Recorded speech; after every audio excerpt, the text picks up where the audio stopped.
So welcome everybody. My name is Gaia and I will be moderating the first part of this webinar, during which we will discuss the Vietnam 2021 updates for foreign businesses operating in Vietnam, of course. And for the very first speakers, I would like to invite to the floor Mr. Antonino Tedesco. He's the head of commercial and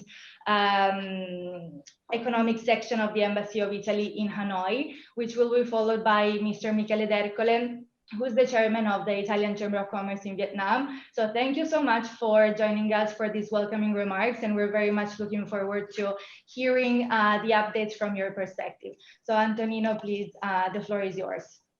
Thank you very much, and good afternoon, everyone. Good morning to those connecting from Italy. First of all, let me thank the Friends of the Andrea and Partners for organizing such an interesting webinar and for inviting the embassy. Let me also thank the panelists who joined us today. They are all professionals and managers active in Vietnam, so I'm sure that it will be absolutely interesting to listen to their vision and insights about next year. Before going to the technical discussion, I would like to say a few words about the perspective for this country and international businesses active here. Needless to say, we see a great potential for Italian companies in Vietnam. And Mr. Michele, the chairman of ICHAM, will provide some hard data on this in a few minutes. As you all know, Vietnam managed with excellent results the COVID-19 epidemic and its economic consequences. Despite the recent outbreak, which is going on in these days, the number of cases and the number of casualties are extremely low. And the economy reached a growth rate of 2.9% in 2020, one of the highest in Asia and in the whole world. I mean, one of the few economies that had experienced growth in 2020. Excellent figures also in the manufacturing production, in trade turnover. And for 2021, the projections for the GDP growth range from 6 to 8%. So again, great numbers for the year ahead. The government adopted expansionary fiscal and monetary policies, but this is just only to a limited degree. The real strategy is to keep the economy as open as possible in order to take advantage from the free trade agreements at regional and global level, and to attract qualified foreign direct investments. And the news lies exactly in this adjective, qualified. The new goal is to attract foreign investment and promote local ones in sectors with higher added value, able to create industrial rings of local tier 1 and tier 2 suppliers, that will enable technological transfer and advancement of the local workforce. So we are talking about sectors like electronics and telecommunication, high tech in several fields, automotive, pharma, these kind of things. The medium and long term vision has just been adopted by the Party Congress, and therefore I invite you all to give a read to the socio-economic development plan for the next 5 years and the socio-economic development strategy for the next 10 years. It is clear that this strategy will require a massive effort of infrastructural investments, digitalization of the government and of the businesses, and of course, reduction of red tape.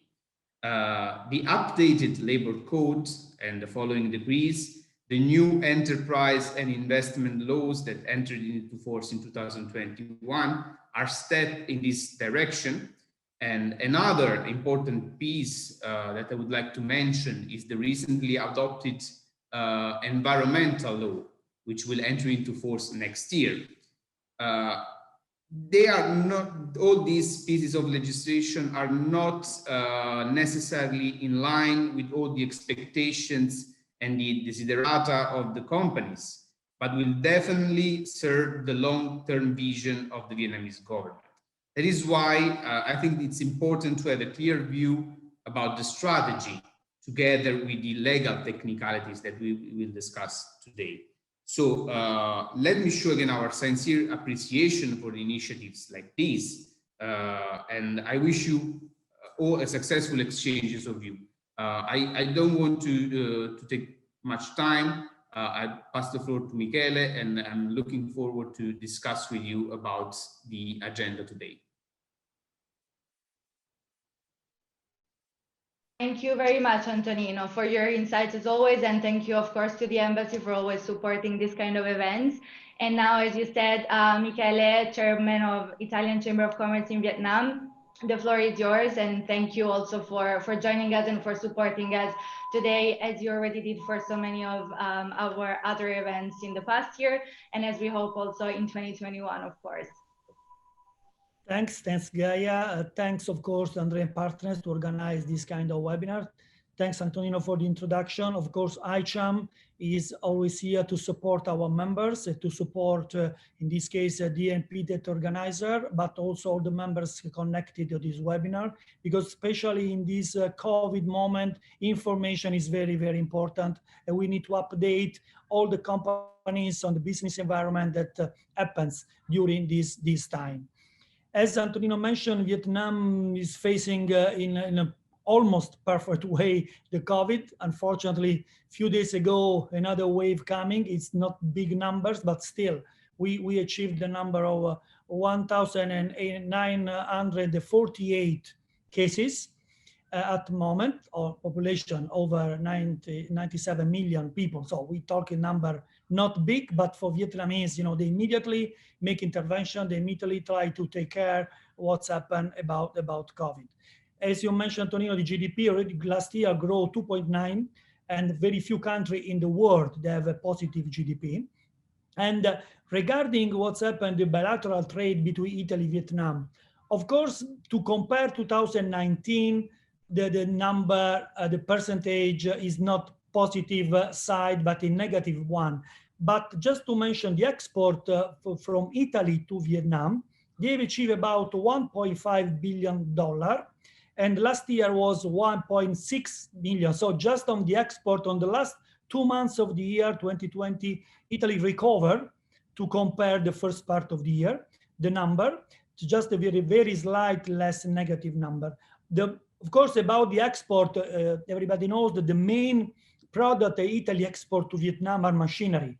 Machinery that related to many sectors, for footwear, for agri-food, machinery for textile, garment, marble, many machinery. Italy is a leader in the world about this product. Then we have textile, fabric, and pharma, because pharma is one of sector that hopefully during the year can grow. And about the import, of course, the bilateral trade is an advantage of Vietnamese side. The import this year was about $3.1 billion. Last year was 3.8. We have less product import to Vietnam, but still high number, double that Italian export. And of course, everybody knows Vietnam became one of the biggest hub in the world for high tech, like a mobile phone or computer. This is the product that the number of the volume is increased from Vietnam to Italy. And then, of course, they import the coffee, textile, garment, and footwear. The Vietnam still a very important manufacturing place. But as everybody knows, the 1st of August last year entered to force the FTA. So as ICHAM, also the embassy this year will be focused a lot to promote, to inform the company about the FTA, the advantage, how can your product is facing to because the FTA that entered to force the zero duty for the tariff is not immediately. Some of the product is zero duty when entered to force, but others is follow a schedule, 4 years, 6 years, 7 years, or 10 years, depends of the product. But this is important also for us. We already starting as ICHAM some video to introduce any subject, any items on related to the FTA, and we will continue in 2021 to inform the market, Italian and Vietnamese, about this opportunity. So we hope the FTA will be increase the bilateral trade business, especially the export from Italy to Vietnam. About the sector that mentioned, of course, Italy is the famous made in Italy of the 3F, food, furniture, and fashion, but There are other sectors also mentioned from Antonino, like renewable energies, all the environment related to water treatment, and also other sector related to smart city, heritage, design, all these kind of sector, and transport and infrastructure and pharma. All these sector can have big opportunities for the Italian that want to sell or would like to invest here in Vietnam. So not only the traditional one, but also others, because Vietnam needs the made in Italy quality product and made in Italy, quality scale. So we hope that 2021, even its difficulties, can help to increase our presence here. And talking about this, of course, will be complicated to travel. Still, for sure, for the fixed 6 or 8 months will be very difficult. And ICHAM, of course, is already here, is based here, so can help a lot of Italian company. They need help in place. This is important. So because we would like to continue to support the export and Italian presence here. So the message that I want to give to Italian companies, of course, between the panelists, but of course the other, they are connected on the webinar, that even COVID, it's possible to do business. We don't have to stop due to COVID. So our presence here, also other companies already located here, can help to do this kind of business here in Vietnam, can help them to find partners or any kind of service they are looking for. So we are here for this, the ICHAM, of course, the embassy, the consulate in Ho Chi Minh City, everybody is ready here to support Italian companies. So of course, between digital platform, we have our platform, Export Lounge, created by ICHAM, but there are many others B2B platform, and not only B2B, to show the product, the Italian service here in Vietnam. I think will be enough for me. I want to give the floor to the other panelists. Thanks a lot for organizing this webinar. Thank you, Michele, very much, and especially for closing your intervention on these very optimistic notes towards, supporting Italian communities and companies in Vietnam. And now I will just steal a couple of your minutes to give a brief introduction of who we are, especially for the audience who's never participated to our events before, but I promise I will be extremely short. So who are we of DP Group? We are a consulting firm that aims to be present in every business capital of the world to make the global business environment better through our work. And we were founded in 2013, and today we count 4 companies. The Andreatta Partners Legal Counsel, of which Divya, she's one of our legal advisor, and then Filippo, who will be the next speaker from our Hanoi office as well. PhD Advisory Tax and Accounting, of whom Tommaso Colli here is the general manager, and he will also give a presentation shortly. Eastern Communication and Events, as the name says, it's our communication and marketing agency, of which I'm part. And then the latest Chance and Better education firm, which is, of course, within the education industry. Here are just few of the practice areas that our DP Legal Counsel manages. So from corporate law to IPR, investments, dispute resolutions, we really want to help our clients 360 degrees in their legal needs. PhD advisory, accounting, taxation, and finance are, of course, the 3 main services, but not limited to these ones in the general practices and support that they give. We and my team, we manage social media management, PR, and events. And then in the end, Chance and Better. So it's a lot about short-term visits for seniors, for students, for a very wide range of people. And then in the end, just to conclude, if anybody is interested, we're also publishing regularly practical guides useful for foreign companies investing abroad. And in this case, we of course selected the ones that we published about Vietnam. So if anybody is interested, please feel free to drop me an email and I will make sure to deliver our digital copies to you. And in the end, these are our offices. So if you would like to get in touch with us for any kind of inquiries, please feel free and we will be happy to answer. That said, thank you very much once again for joining us. And now I will leave the floor to Filippo. So please go ahead and share your presentation. Okay. Thank you, Gaia. Thank you for the introduction. And thanks to all the speakers today for joining us. Now, let's get to the topic of today's webinar. Okay. today I will discuss with you about the legal updates for foreign business here in Vietnam.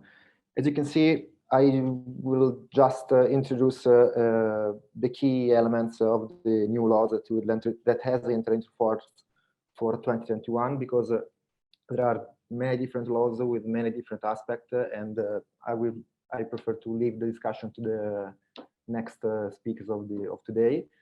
I will discuss about the new labor code. It was approved in 2019, and in the last year we saw many different circular and decrees implementing and introducing the guidelines for the new laws, the new law investment, the new law on enterprises, which are probably the more relevant for foreign investor and foreign business here in Vietnam, but also the law on environmental protection, which has been approved, but it will enter into force next year. And also the law on investment of PPP, public-private partnership, that it's fairly important for foreign enterprises that want to join big projects here in Vietnam. So first of all, let's talk about the new labor code. Here you can see four main changes. There are many different ones. I chose these four because I believe that these are the ones that affect everyday working day for a business. First of all, there is a new labor contract definition, and basically before every contract, before we used to see for companies to enter a cooperation, a working labor cooperation, without signing a proper labor contract. This was often the case for riding hailing companies here in Vietnam, and that's why the government decided to make this change, because workers, employee were hired with a cooperation agreement or service agreement or traineeship agreement, and these were not deemed by the law as a labor contract. So these did not allow workers to benefit of the protection from the law. From now on, all this kind of agreement will be deemed as a labor contract. Then another big change is the types of labor contracts. There were three types: open-ended term, fixed term, and seasonal. Now, starting from 2020, the seasonal contract is not an option, is not available anymore. So these kindly simplify the environment for labor contracts. There are different changes also for probation period and prior notice. These kind of balance themselves, because it has been introduced a longer probation period up until 180 days for management position, but on the same level for management position, the prior notice for unilateral termination has been also prolonged, the term, and it got to 120 days. These might seem a bit of extreme. I mean, 120 days of prior notice, we are not used to see these in other countries, but in Vietnam, the lack of high skill labor, of highly technician working in management position is still an issue. So for companies that are active here in the country, it might be useful to have a longer prior notice to replace these management position. Then on the internal labor rules, these were introduced following the guideline provided by the International Law Organization to get the working environment in Vietnam to the international standards. So now companies have to provide the internal labor rules that have to regulate, first of all, the policies for sexual harassment that were not regulated before. Second of all, the cases to transfer employees to a different task for a different work, and also appoint a person that has the power to impose some disciplinary measures. These are all more than fair and reasonable rules, and again, we hope that these can bring Vietnam working environment to the more international standards. Then about the new law on investment. This also has entered into force in January 2021. There are many changes, I would say that all the basic rule for this new law is to lay a red carpet for foreign investors and welcome them in Vietnam, because the purpose of this is to give certainty to investor and to give away all the fear, all the doubts that they may have. They adjourned, with the new law, they have adjourned the negative list of investment for conditional investment for foreign businesses. Some have were deleted from the list, some have added. For example, logistics services or franchising now is not conditional anymore. And again, to make everything easier, faster, and quicker, they simplified the M&A procedure. Now it's more similar to, we're talking about investment here, we're not talking about company, but the procedure is very similar to the merger and acquisition of two companies. So it's very fast, it's very quick and easier. At least we know there is a procedure and we know what documents we need, how long it takes, and which authorities we have to involve to address. This gives some border to the wide range of possibilities. They have introduced the online registration procedure. Similar, this is for the investment registration certificates, and it's basically the same for the enterprise registration certificate. These are the two main certificates that a company needs to have to set up a company here in Vietnam.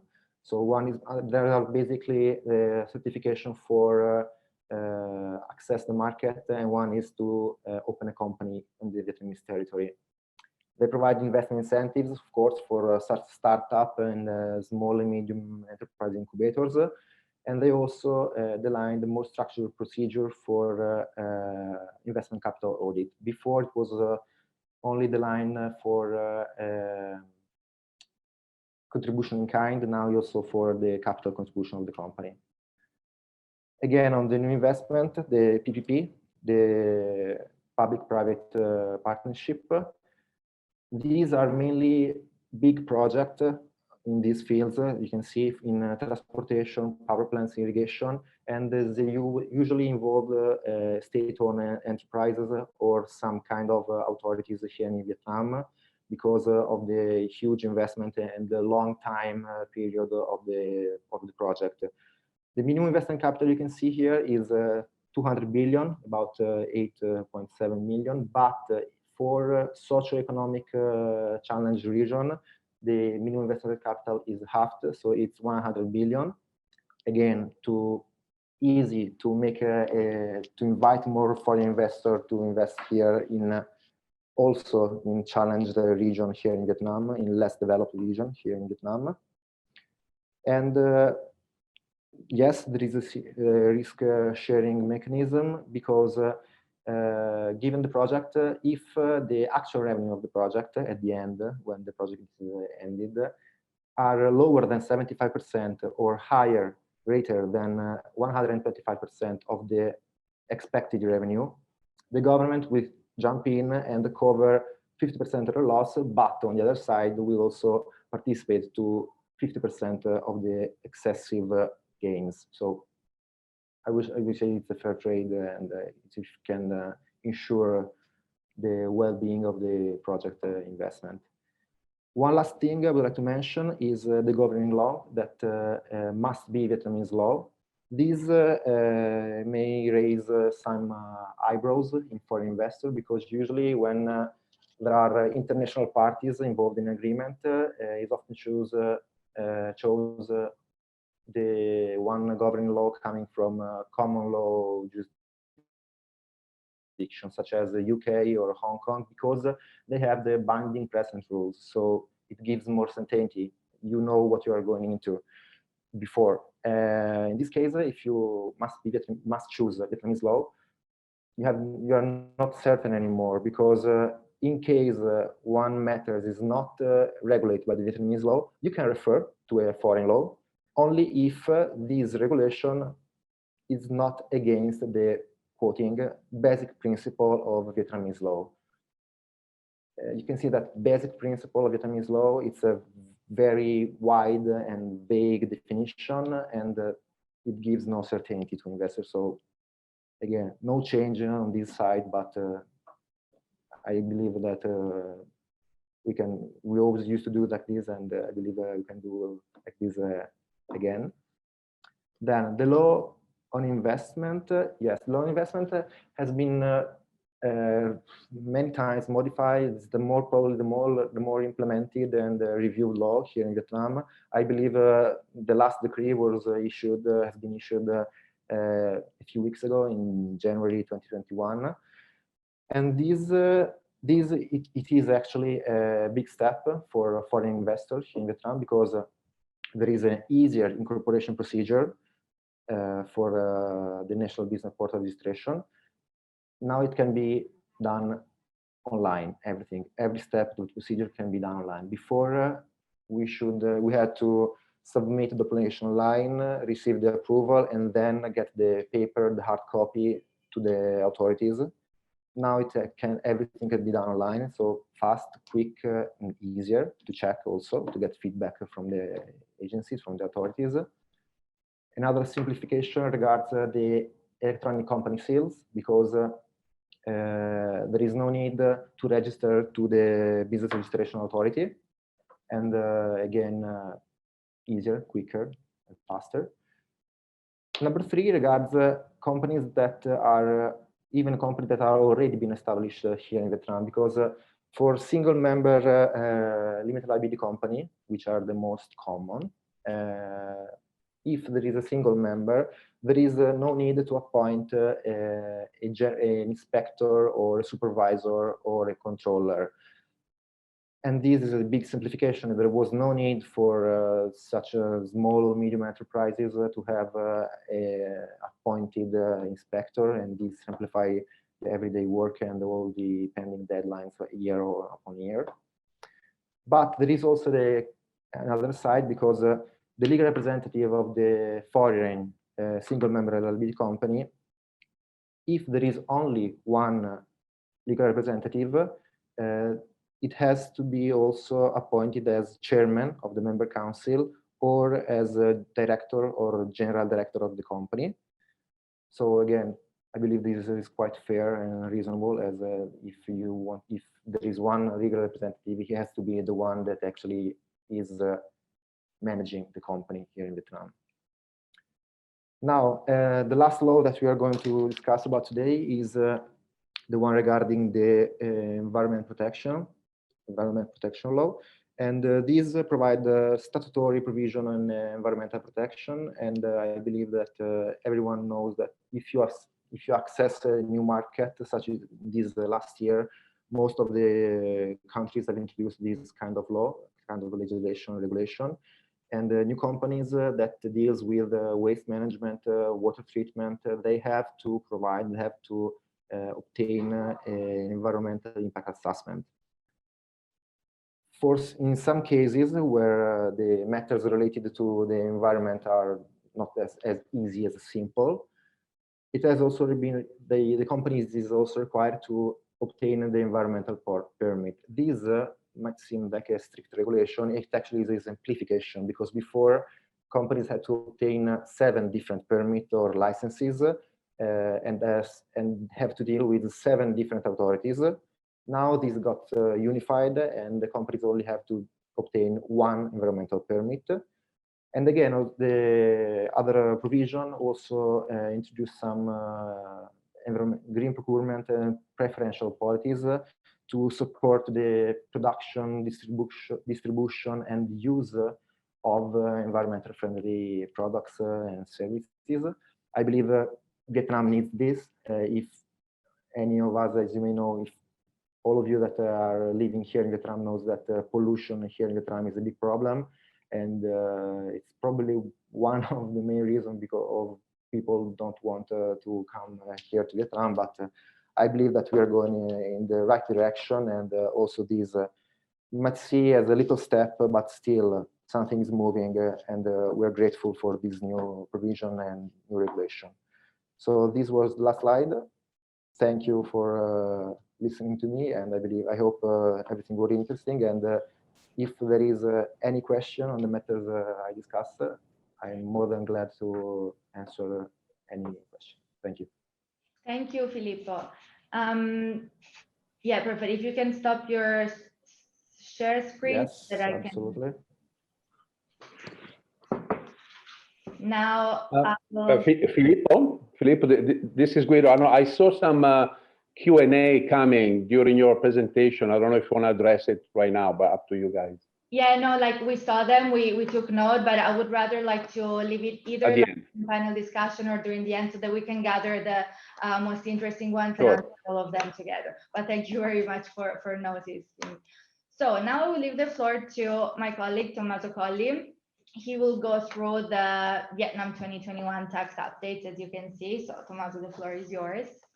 Thank you, Gaia. And I would like first to thank everybody participating to this webinar.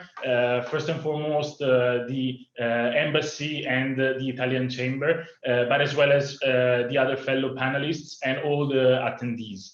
As Gaia mentioned, my presentation will be a quick glimpse of the most recent tax updates. In particular, I would like to start by saying that, like, amidst the pandemic last year, Vietnam took the occasion to update their tax law, and it began its effect on July 1st, 2020.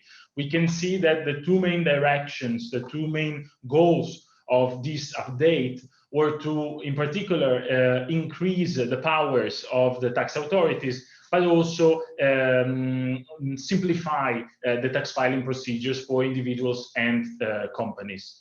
In particular, we can say that there were 7 main points addressed in the update: an increased enforcement of the power and the activities of tax authorities, in particular when it comes to related party transactions, quicker tax registrations when it comes to company establishment, extensions on the personal income tax declaration, additional responsibilities for the legal representatives when it comes to company income tax payments. In particular, we will see that this regards the trips of the legal representatives out of the country, potential additional tax audits, an increased transparency and some taxpayer benefits, and finally an initial addressing of e-commerce, e-tax and invoices, but we will see that this point will be further developed in 2022. So in particular, I would like to stop just 1 second. Sorry, if we may ask Gaia to remove the gentleman's pictures, because otherwise it's a bit hard to go through the slides. Thank you. So for the first point I mentioned earlier, when it comes to related party transactions, here we are mainly talking, for the ones more familiar to it, about transfer pricing. When it comes to transfer pricing, it is general policy to have, depending on the relevance, or better say the magnitude of the transactions between parties, of a master file and potentially a local file. So whenever a local file, so a filing of the transfer pricing details for subsidiaries is needed, it has to be, from now on for Vietnam, filed separately than the standard company income tax declaration. So here is a clear message that, like, there will be a higher, or better say, like a lighter spotlight on transfer pricing activities. For quicker tax registrations, here is merely shortening of the tax registration, the issuance of the tax registration certificate from 10 to 3 days. For personal income tax, there's been an extension of the declaration, which can be filed within 4 months instead of 3, from the end of the calendar year. And here I would like to say one additional thing, that like along 2020, there have been additional tax updates which didn't fall into this law, but were merely extensions of tax deadlines or some relaxation of tax deadlines due to the pandemic, and in order to support the business and individuals in Vietnam. So when it comes to the responsibilities of the legal representatives, here the additional request or the additional actually investigation will be regarding the tax payments of the company. And in this case, there might be some limitations to the legal representative leaving the country in case there are like some pending tax examinations. The additional tax audits that have been included in this tax update, in this tax law update, are essentially two: tax inspection and tax examination. The tax inspection is normally more specific, so it means that there is already like either a suspicion or a specific element of analysis from the tax officers, which will be addressed in the tax inspection. A tax examination is normally a softer procedure, and it's more general. It's a general overview of the tax compliance of the company. And these examinations became longer with this tax update, meaning again, a stronger control, a stronger overview of the tax authorities of the businesses of the companies in Vietnam. In terms of increased transparency and taxpayer benefits, here it's mostly linked to the tax refunds. In this case, it's easier for whoever is claiming a tax refund to check the timeline, the steps, and the amounts. It's also been essentially redefined in two big categories. So the refunds that are immediately approved, and these are released within 6 working days, and the ones for which there is a further examination, which are released in within 40 days of the application. And in particular, there might be appeals to the decision of the tax authorities of not granting, obviously, a tax refund. And in this specific case, beforehand, of course, all the taxes and potential penalties have to be paid. And then if the appeal is won by the taxpayer, there might be also interest paid by the tax authorities on top of the refund. Finally, the 7th point is about like e-commerce, e-tax invoices. In this case, I would say there's been a further implementation of the regulation regarding e-commerce, but this will be described and reformulated in more details in the upcoming tax update of July 2022. In this specific case, the main point is there of taxing the Vietnam-sourced incomes of companies, no matter where they do business. And this, of course, it's even more complex when it comes to e-commerce, considering the widespread influence, the widespread directions in which these companies can operate.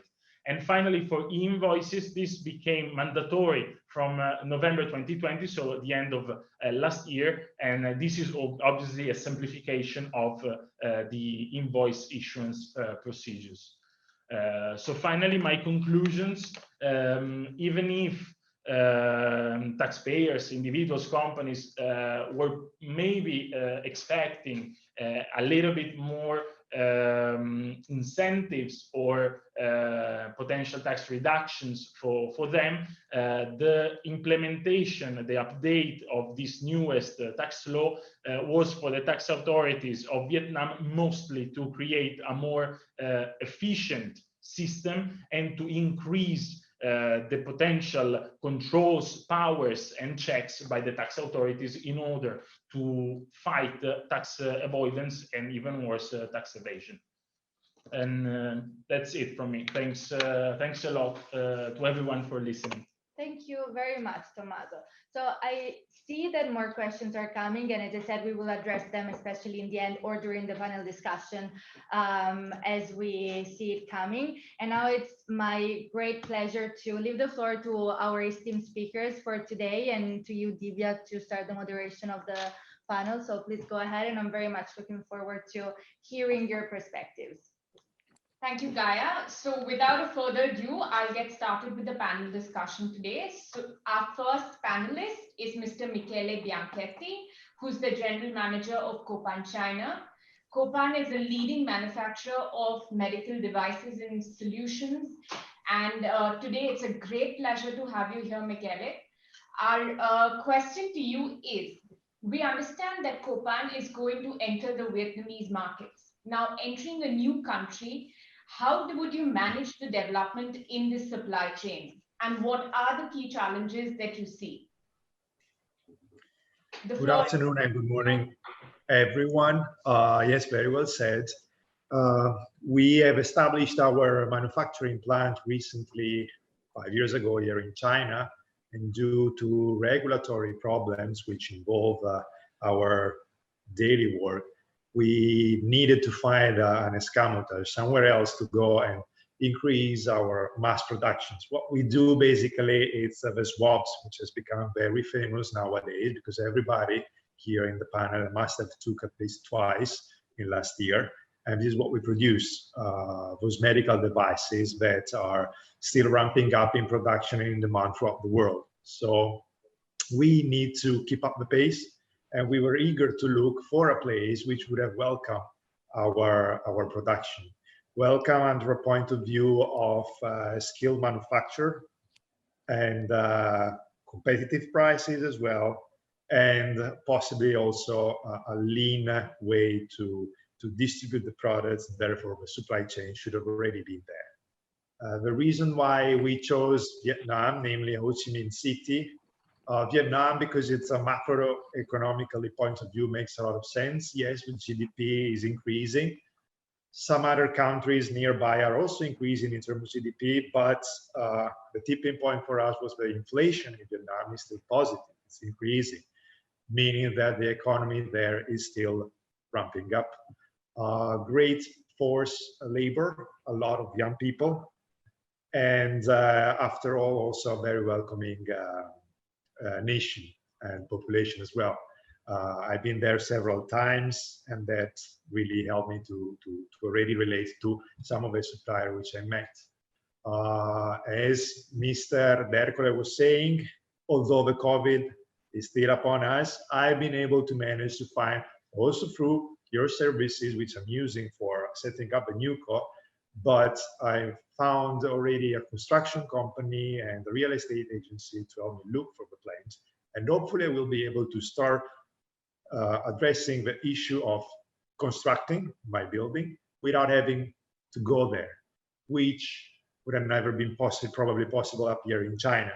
What I found immediately was very sound knowledge of business environment from the supplier that I met, very trustworthy persons, and also very knowledgeable in terms of language skills as well. Also, the recent treaties that Vietnam signed with Europe are definitely going to help us in the very short term when we need to import all the machinery, which is quite a wide array of machinery we will need to import. And that definitely is going to help us quite a bunch. It's going to ease up a lot. Also, compared to China, we have seen quite ease of assessing the new NUCO. It is still quite difficult compared to, of course, Asia, Singapore or Europe, but compared to China, it is much more easy and definitely cheaper in terms of time and money as well.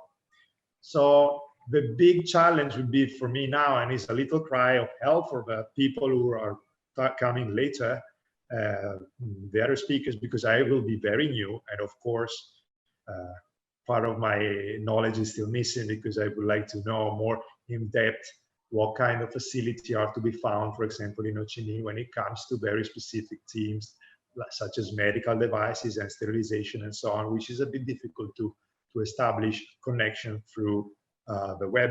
So that would be very beneficial for me once finally everything is released from COVID to go there and actually have talk one-to-one.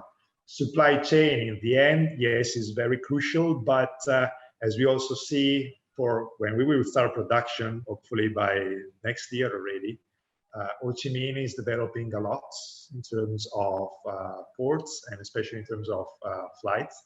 So I'm quite sure that it will be very easy to reach China, where we're based already, Japan and Australia too. It doesn't really seem to be the main reason of concern for us at the moment, the supply chain. Thank you, Michele. It's really interesting to know. Essentially, Vietnam is obviously it's an emerging market, and a lot of people are looking at because everybody's looking at China +1 because the pandemic did make us realize that the supply chain is key, and we cannot preserve or we cannot conserve our reliance on just one economy. So with that perspective as well, I think it's a really interesting move on behalf of your company, and we wish you all the best in this new venture. And thank you so much for your thoughts. Our next panelist today is Mr. Enrico Bruni. He's the CFO of Piaggio, Vietnam. The company, obviously, it's one of the leading motor vehicle manufacturing companies of the world. And Enrico, it's an absolute honor to have you here today. Our question to you today is on Decree 126, which is the law on tax administration. Now, we want to understand what are the challenges that you are facing while complying with this regulation and whether it has had or will have an impact on your business. The floor is yours. Thank you. Thank you very much. Thank you for inviting me. It's a pleasure to intervene to this seminar. I found the presentations before very interesting, and you know, being in Vietnam as Piaggio for more than 10 years, we know the complication of the tax system and the management of tax collection in Vietnam. So we welcome the intention of the authority to increase the transparency and the modernization of the system. Nevertheless, our concern on the Decree 126 is on some administrative burdens that seem to increase with regards to all kind of taxation, from corporate income tax to personal income tax and also foreign contract tax. Starting from corporate income tax, we have seen that in the decree it is required to pay in the first 3 quarters, so 9 months of the year, at least 75% of the corporate income tax of the year. If a company will pay less, it will be subject to late payment interest collection later on the shortage of payment. So here we have several implications. First one, and most important, is that being difficult for a company to exactly forecast the full amount of taxation of the year, is reasonable that many of them, to be on the safe side, will take some prudence and some buffer in the payment in the first 9 months. So in this way, you would have a cash flow disbursement that is not remunerated anyway by the state, because if you pay less, you are subject to late payment interest. But if you pay a little bit more, you don't have any discount from taxation, and actually you, as a company, you use your resources. On top of that, is penalizing for a company to be subject to the late payment interest in case of not precise calculation, because the corporate income tax is complex to be calculated. It's not only driven by the profit, but on several kind of expenses or activities whose tax treatment can have different effect on the amount of taxes to be paid. So to be subject to a tax, to a late payment interest penalty for an unintentional calculation different from what is expected is a bit penalizing for us. Second, on personal income tax, here is a pure administrative complication that we are facing. Until now, or before the decree 126, you could have done your any supplement or change in the tax dossier on the personal income tax, and the employer on behalf that the employer on behalf of the employee does, amending directly the annual personal income tax. Instead, the decree 126 asks, in case of amendment, not only to change the annual personal income tax declaration, but also to go back to the monthly declaration or quarterly to which the change refers. And again, here, late payment interests are applied in case of lower tax paid on that moment. So this is another time-consuming administrative activity that we would have liked to avoid. And last point that we encountered on the foreign contractor tax. You know, the foreign contractors are those subjects not resident in Vietnam that have a business relationship with the Vietnamese entity. And this entity will have to pay on behalf of the foreign contractor taxes in Vietnam for the transaction that they have. And a typical example is withholding tax. And before, the foreign contractor could have used the 10-digit tax code of the company that was interacting with. While now they need a specific 13-digit tax code assigned to the single foreign contractor.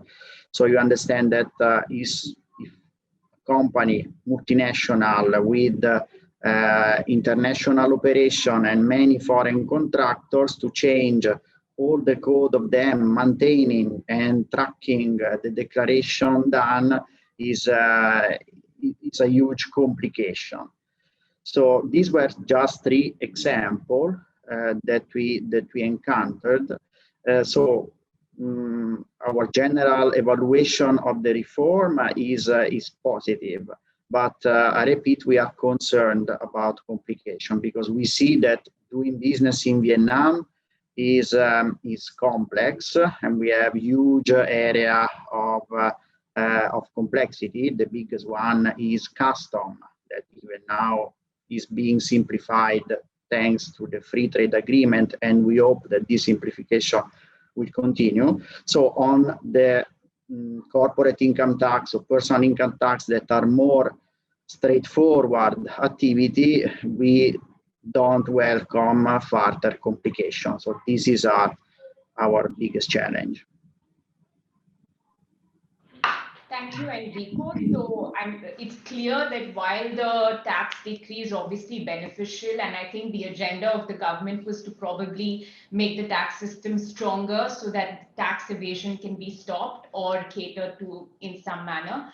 However, we hope that in the years to come, by 2022, there are more clarifications and the process is simplified, because having a clear and having a simple tax system is extremely important to promote the efficacy of foreign businesses. And that's the only way the economy is going to go stronger when it comes to foreign businesses setting up shops in Vietnam. So thank you so much. If I can only add one more point. Sure. On this, is not related to the tax reform, but the e-invoicing, for example, that will be a milestone in July 2022. At the moment, so 1.5 years before the introduction, we don't have a clear technical format of the invoice.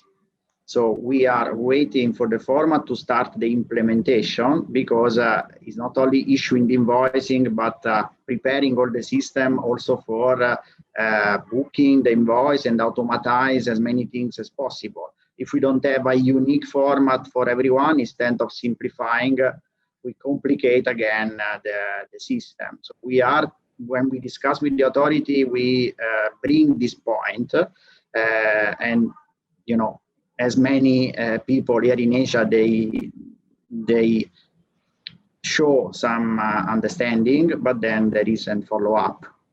So we hope that this can be understood. Clear. So I see Mr. Andreatta has raised his hand. Mr. Andreatta is the Indochina Chief Representative of Intesa Sanpaolo. Sir, do you have any question to make? Please feel free to join the panel discussion. Yes, in Italy, we have a problem of taxpayers who are not registering themselves as taxpayers, and so they are total evasors. They pay zero to the tax, and the tax office doesn't know how to identify them. I'm talking about usually small and medium enterprises that are active de facto in a gray zone. I am not seeing, but that may be because I am not specializing, so I'm asking the specialists here, Vietnam addressing this issue. Does anyone know better? Thank you.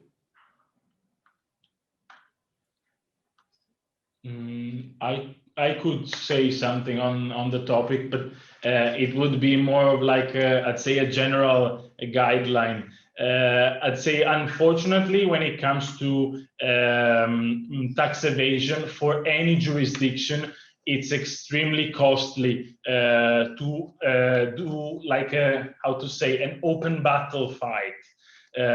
So whichever the country, in this case Vietnam, but we can, as most of us are Italian, we can also consider our dear old country. The fight against tax evasion is an endless battle, and there can be some measures to try and counteract tax evasion. But ultimately, if somebody is non-registered as a taxpayer, it's virtually impossible to find them. If not, if I may, but this, like, I don't want to open a door that will take us hours and hours of discussion. If not for when we will have an implementation of a strong blockchain, which could trace every single individual in a more efficient way. And at that point, I think it might be possible to, if not eradicate completely, but to for the tax officers to have like a stronger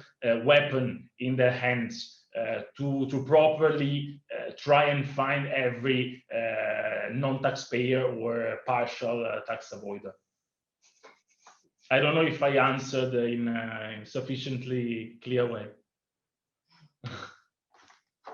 To add to that, I think the only thing is the day the taxpayers are less smart than the tax regulators, that's the day where there's going to be no tax evasion. At this point, the taxpayers are beating the tax regulators. Yeah. So moving on, I'll continue with the panel discussion. Our next panelist is Ms. Vo Thien, who's the HR manager of Bonfiglioli, Vietnam. Welcome. It's an absolute pleasure to have you. To introduce Bonfiglioli, it's an industrial equipment manufacturing company, and I'm sure most of us have heard about this company. So our question to you today is about the labor code, considering you are the HR manager, and I'm sure you are the best person to ask this question to. So regarding the new labor code, do you think the foreign businesses' activities would be regulated more smoothly under the new labor code? And which part of the new labor code do you particularly see manufacturing employers in the manufacturing sector being affected by the most? The floor is yours. Good afternoon. Do you hear me well? Yes. Yes. Okay, I'm from Bonfiglioli, Italian company, and we are producing motors and electrical motor and gearbox in Vietnam. And we are more than 60 years in Italy. As a role of the human capital managers. Today I'm talking about the topic of labor code. You know that it come into effective from January 2021 this year, and it is for us it is a proof of change from the government to adapt the new situation that we have more investment, we have more foreign come to Vietnam, and also to promote the business to work in Vietnam. So what I see from the new law is they have tried to fix many pending issues, more detail given inside the law, like more white in the blanket.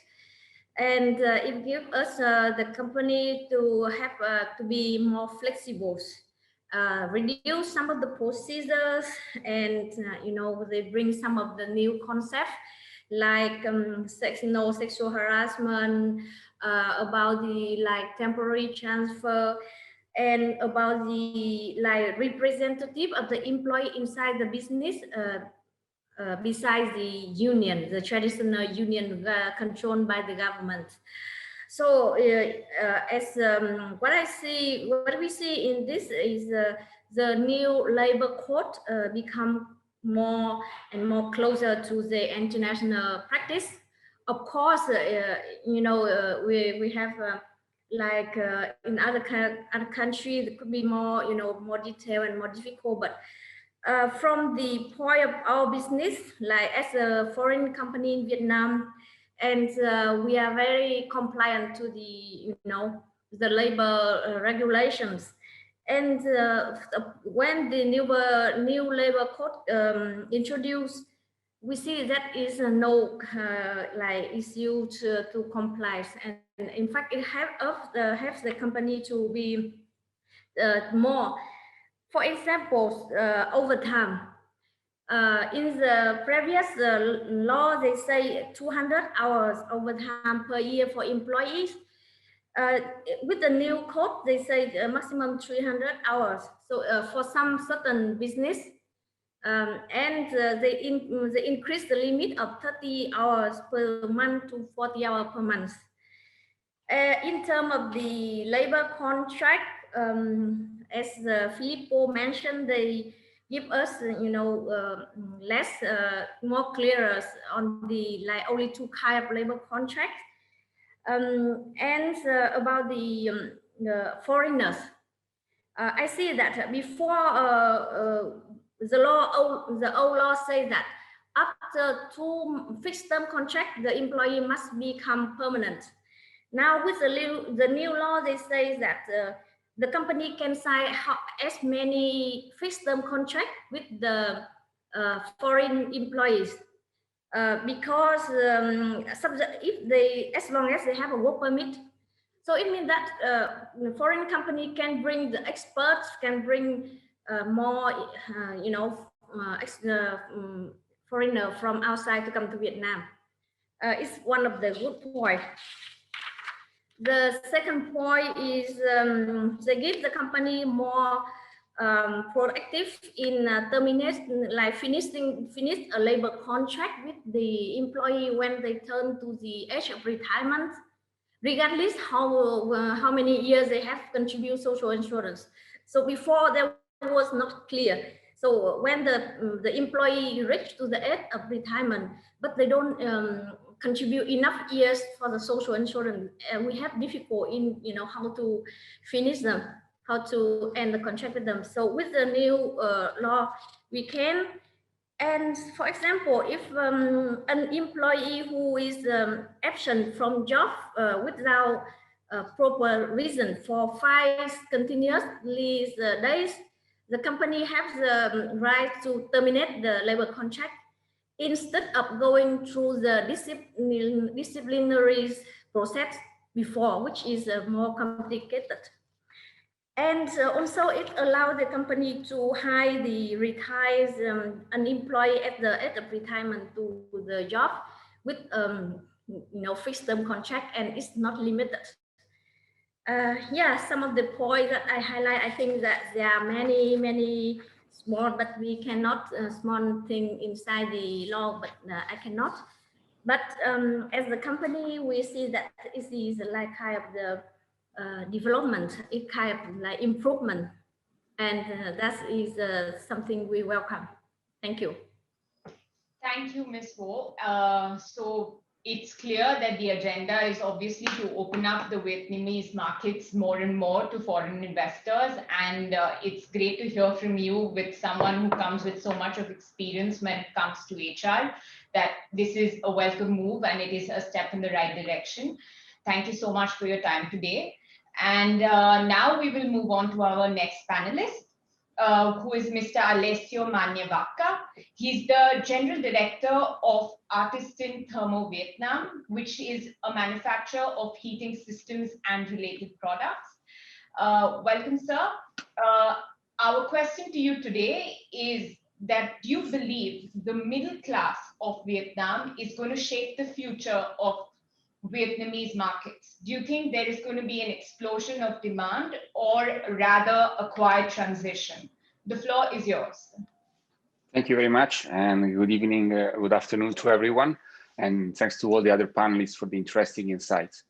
Indeed, your question is really the right time for the Vietnamese economy. There is the potential of the country is on the newspaper every day, but yet it's quite complicated to understand, at least for our company, whether it's going to be a booming middle class or a slower transitions, and how we can capture the holy grail for any consumer company like Ariston. That is how to win the consuming middle class, not just the middle class, but the one that are actually consuming. The projection in Vietnam are of a fast growth of the current middle class. Today it's about 10 to 15%, and it's projected to grow to 30% in the next 4 or 5 years. Now, this growth is actually quite limited compared to other countries that are quite famous for their increasing consumption. To give you a reference, China middle class is about 70% of the population. So Vietnam is expected to reach by 2025, 2026, nearly 26%. So we are still very far away from a market of the size of China. Then nonetheless, we observe an economy where there is a growth in consumption driven by increased access to basic services like electricity, clothing, education, health services, a general increase in urbanization rates despite slow, and an increase in wages of most services and most manufacturing companies. I mean, also thanks to the transition of production from China. So we do see any growth in the middle class, and we observe it also as a company, but the growth is not as fast as in other economies, and it leaves at least 2 big questions for the future. One is how the country will face the aging population.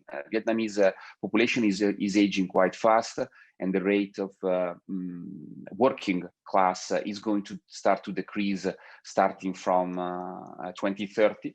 That is a worrisome fact for the overall consuming economy. And, and on the other side, how the market or the government is going to push for an increase in productivity of the current manufacturing workforce, especially to transition part of the economic increase to an increase in margins and ultimately an increase in consuming power.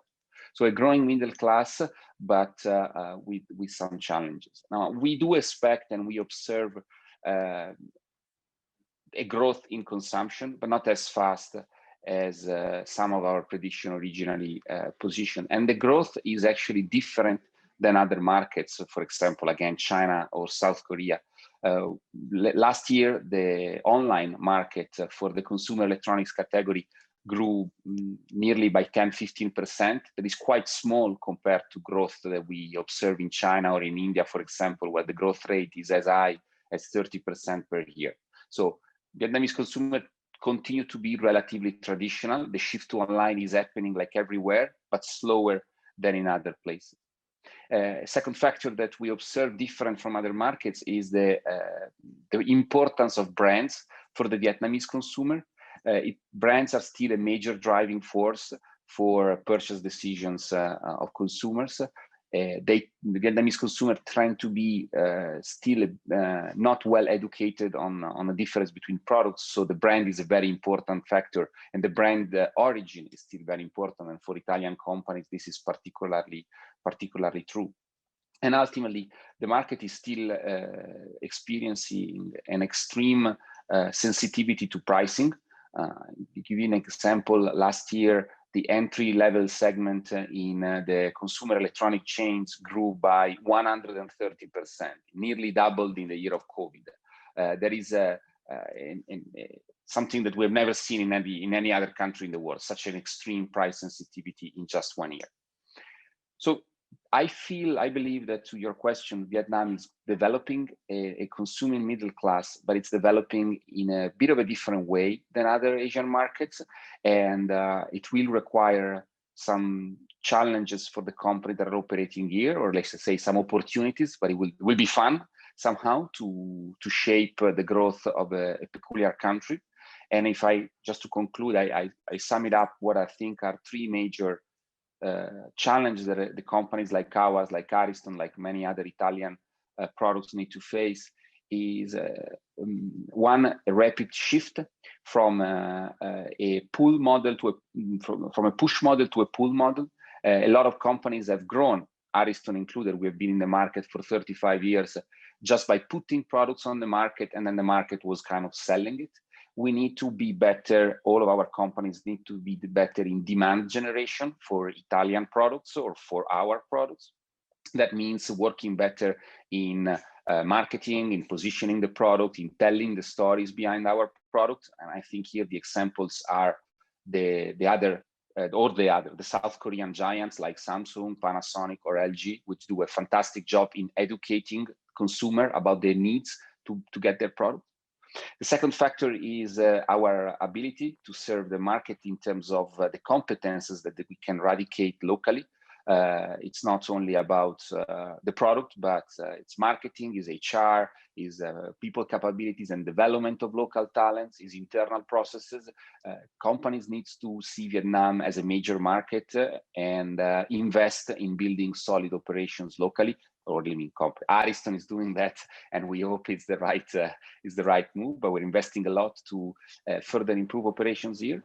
And finally, this is a huge market. It's a very large country, and to win this market, we need to go in provinces where the large share of the population is. So it's a consuming middle class that is growing, but it's growing not only in cities. That actually is growing mostly in rural areas that are not easy to reach. So building successful supply chains is another big challenge that is needed to win in order to be able to say someone can capture the booming middle class of Vietnam. That's a bit Ariston perspective on the market and on the experience in the last couple of years. Thank you, Alessio. That was indeed really, really helpful. And obviously, thank you for sharing all of this information. It gives us a lot of perspective on what the future of Vietnam could be. And it sure seems to be really bright. Now, I'm sorry because we're running a bit late, and I request all our attendees and panelists today to bear with us. We promise to be quick. I see a lot of questions coming in as well. I'm not sure if I'll be able to address all of them today. However, we can definitely reach out to the panelists on your behalf and get back to you with the answers. So to make it faster, I'm going to carry on and move on to our next panelist, who I had the pleasure of introducing before. Welcome back, Tomaso. And our question to you today is on the Vietnam economy, which is essentially because 2020 has been a whole mix of the pandemic, along with a year where Vietnam has entered into FTAs with a lot of countries. So how do you think this mix of positive and negative factors is going to impact the economy of Vietnam in the year 2021? The floor is yours. Thank you very much. The At the beginning of the pandemic, in the early months of last year, Vietnam suffered a similar situation to that of the other Asian and ASEAN countries, with widespread closing of companies, with downsizing the workforce, with lockdown that sometimes was full. This has caused a very difficult second quarter, which has not been recovered from. However, starting from June of last year, except in the field of tourism, Vietnam started bouncing back, having conquered COVID and having gotten rid of it by closing its borders completely and making it very difficult to come in, even for Vietnamese nationals. The result has been that companies have gone back to work, and exports have increased to the United States, to the other countries of the world. There has been a slight higher increase in exports of goods made by Vietnamese producers compared to that of international producers, which means agricultural goods and textile have outperformed more sophisticated products such as electronics.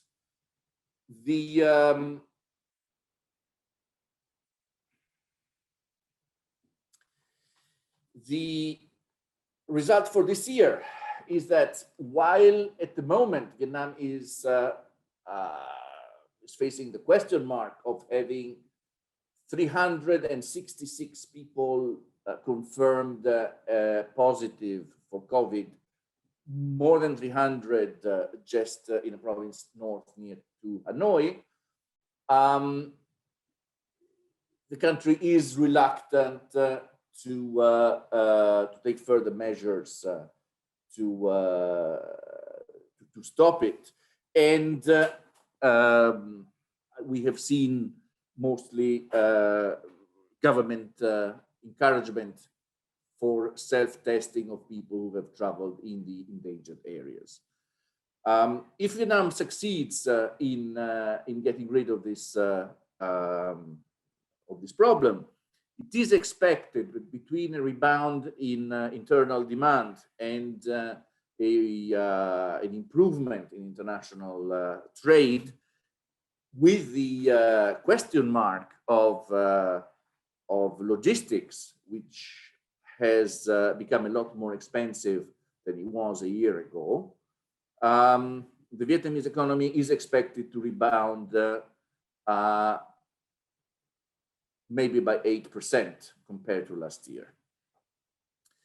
And that would be a very good performance also compared to that of many countries that have suffered more.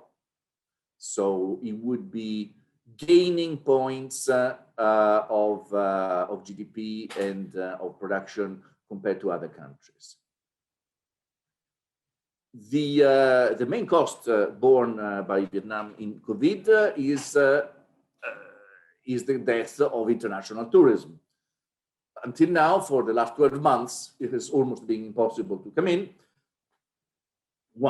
It was very difficult to get visas to come into Vietnam, and hotels have mostly been used for quarantine. Most middle-range hotels and restaurants and bars for tourists are now closed, and many of their former employees are without a job. High-range hotels and restaurants have been saved by the wealthy Vietnamese who enjoy the internal freedom to travel, as well as the fact that their income was unaffected by the crisis. So overall, we're not seeing Vietnam taking measures, at least visibly, to vaccinating its population. We see it as a discussion, but there doesn't seem to be any decision of the government in this direction.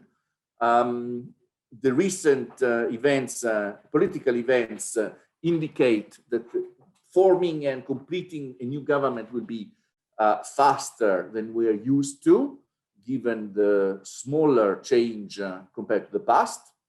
And so we look forward to the Vietnamese government going back to making decisions much earlier than the usual date of June, which is what normally happens after an election.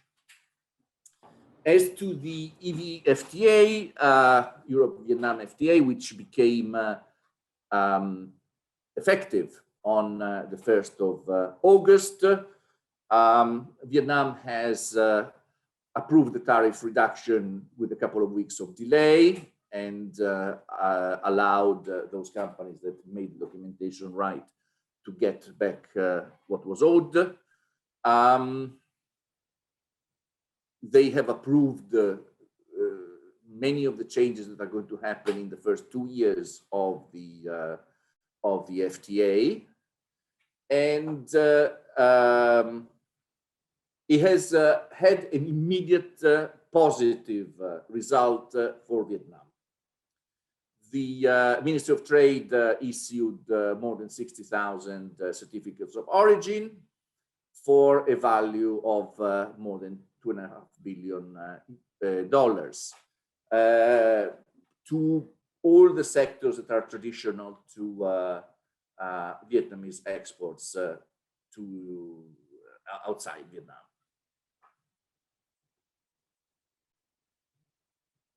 The overall export to the EU is expected to have only a 2.3% decrease over the equivalent period in 2019. But if you look only at the second half of the year, there's been a 1.6% increase over the what was happening in the previous year. So definitely it can be said the impact of the EVFTA for Vietnam has been positive. For Europe instead, where most industrial machines have been curtailed in their tax, it is clear that the difficulty of coming here to sell them, the difficulty in sending here teams to install them, and the cautiousness of companies to make new investments have not had the expected positive income on machines, which we do expect instead to be starting in 2021. So this is part of what's going to happen over the next year. The RCEP is a very important political statement and potentially a source of important rules to regional trade within the Pacific area. At the moment, it is not implemented because it needs the ratification of at least 6 ASEAN countries and 3 outside ones, which has not yet happened. We don't expect it 2021 to have any impact from RCEP. I'm done. Okay. Thank you, Tomaso. Thank you for summarizing, in fact, some of the key trade agreements that Vietnam has entered into with different countries of the world. Essentially, what I understood is that it's still lacking, like the fiscal measures, while government has introduced many laws and regulations to open up the businesses and to boost the economy. The fiscal measures seem to be still lacking behind, and we hope, to work towards it, and we hope the government passes effective fiscal policies to boost the economy as well. I'm sorry, this is not what I said. If this is your takeout, then I have not been clear. I am sorry. No. It's not the responsibility of the government to implement. At the moment, it is not the government who has been delaying the effects of the implementation of the FTA. There may be questions on whether the government will continue the speed of approval and keep the pace with the plan of the FTA. But at the moment, it is the market that has not been sufficiently receptive due to the COVID situation. Clear. Thank you so much. Thank you for that clarification. Moving on to my next panelist and the last one for today, who's Mr. Guido Romagnoli. He's the director of Inxtead Consulting, which is one of the leading consulting companies of Vietnam. Welcome. And our question to you today is, which I think could also be really interesting for Michele, who's looking to enter the Vietnam market and set up base in Vietnam. It is on which is the biggest cultural differences between doing business in Vietnam versus doing business in Italy or China. The floor is yours. Difficult question. So, well, first, thanks for having me to these fantastic seminars. And what we do at Inxtead is really develop the soft skills of the emerging leaders in Vietnam, whether foreigners or Vietnamese, because we always talk about foreign companies wanting to come to Vietnam. But don't forget, there is a lot of Vietnamese companies and young leaders that want to go outside, right? Become international. So the question about cultural differences works always in two ways. Even though I have to say that probably they're a little bit overrated when we talk about cultural differences. I still remember my first days becoming responsible for APAC. And the first training that I received was, guess what, about, oh my God, how to present correctly the business card, right? So, and guess what, it was in China, and I kind of did my training of presenting my business card correctly. And guess what, my business counterpart came out with a mobile phone asking me to share QR code on his WeChat account, which I had no clue what he was talking about. So that's why I think, in Asia, things are moving very, very fast. Sometimes our cultural differences are a bit backward looking. Again, when I was in charge of that position, I was working from Korea to Japan to India to Australia and New Zealand. So if I had to be always aware of all the cultural differences, I would be kind of frozen. So it's also part of what I do every day.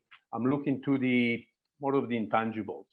And I noticed that across Asia, there is a commonality, right? Which is, if I can summarize in one word, is authenticity. Become authentic. And by the way, this is something that plays in the strengths of us Italian, because normally that's what we are. Maybe a lot of hand gesture, but we are perceived as being authentic. So this is probably one of the things that would definitely help anybody working across culture to break down some of these perceived barrier or cultural differences. Again, that's the soft skills. That's what we're talking about. And this is what we do when we approach young and emerging leaders in Vietnam. Because always after authenticity, what you really do is getting trust. And I hope that we can do it without saving us some of those karaoke sessions, right? So try to get authenticity on a business floor, in a meeting. Because after authenticity, there is trust. And of course, when you gain trust of your counterpart, also doing business is much, much easier. So this is kind of the summary when we talk about cultural differences. That's why I think there's a little bit overrated. Just play in our own strengths of being European and Italian, and things will be much easier for all of us. Thank you. That was really, I would say we ended on a really pleasant note, which is, I guess, if you're nice and if you're just nice to people, you do get niceness back. So it's simple, I think. It's not that complicated. That's a good summary.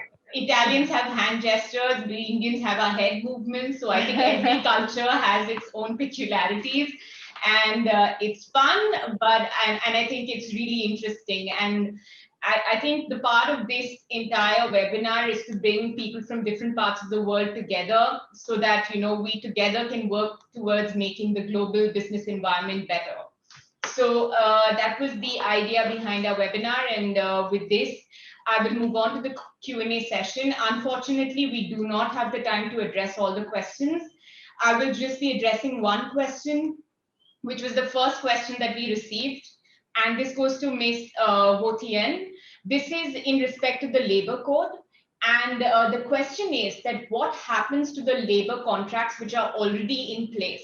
So after the labor code comes into effect, do they have to be modified, or do you have to enter into new labor contracts compliant with the new labor code? By the new law, we cannot extend labor, like we cannot sign an annex to the labor contract with change in the end date. We have to sign another contract if we want to extend the date. And after to fix the labor contract, they become like a kind of permanent contract. So in this point, the company should be very carefully, because you know, if we don't, we need to consider how many years we can bring one person to become a permanent, because the law says that we have maximum 2 fixed term contract, which is maximum 36 months. Got it. Okay, clear. Thank you so much. With this, we come to the end of our webinar. I extend my really a big thank you to all our speakers, panelists, the Italian Chamber of Commerce, the Embassy for participating in this webinar today.